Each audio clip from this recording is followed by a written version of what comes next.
Dave MacClure. I'm the founding partner of 500 Startups. We're a Silicon Valley seed fund and incubator here in California. We invest in companies here in the US, but all over the world, and we've invested in over 500 companies over the last 3 years. I had the opportunity to run the FB fund, which was the investment vehicle that Founders Fund and Excel put together for Facebook apps and services.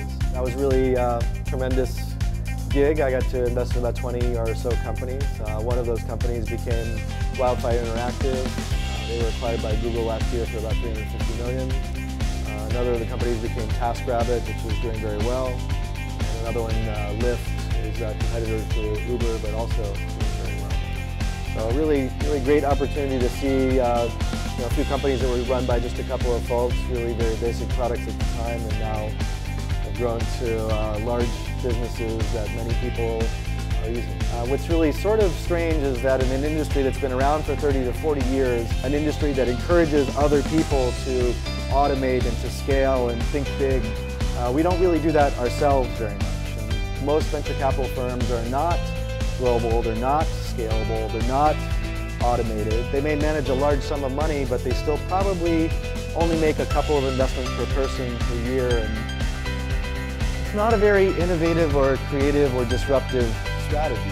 And if you look at the way that the industry has changed in the last 10 years, the reduction in costs, increase in access to people and products and services, improved efficiencies in monetization, we really have not reacted to those changes very much at all as investors. What we're trying to do is create an opportunity for us to not just fund 500 startups, but really fund 500,000 startups.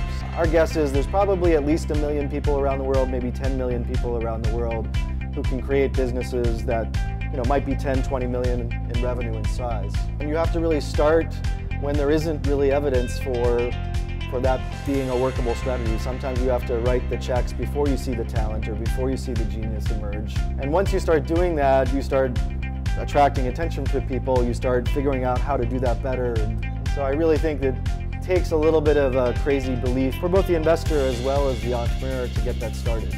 But there are crazy and wonderfully talented people everywhere. If we give them a shot, a few of them might be able to make something amazing. Historically, we're software markets. The US English-speaking market has been a very significant percentage of the overall global market. 10, 15 years ago, it might have been as much as 80%. In the last 10 years, that's really changed quite a bit, and as we've moved away from just a focus on higher GDP countries and also to other countries like China and India, Brazil and Russia with larger populations.